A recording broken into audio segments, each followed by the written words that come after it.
ఓం నమో వెంకటేశాయ.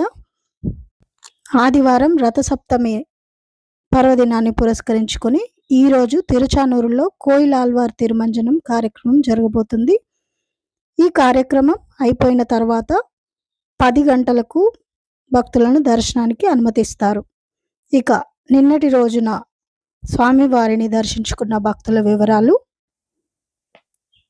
మొత్తం భక్తులు స్వామివారిని దర్శించుకున్న వారు నిన్నటి రోజున 79,098 మంది. ఇక తలనీలాలు ఇచ్చిన వారు 24,083. హుండీ కానుకలు 4,16,00,000. భక్తులు 20 కంపార్ట్మెంట్లలో వెయిట్ చేయడం జరుగుతుంది. ఇక సర్వదర్శనానికి టోకెన్ లేకుండా వెళ్ళే వారికి పట్టే సమయం స్వామివారి దర్శనానికి 10 గంటలుగా ఉంది. ధన్యవాదాలు. ఓం నమో వెంకటేశాయ.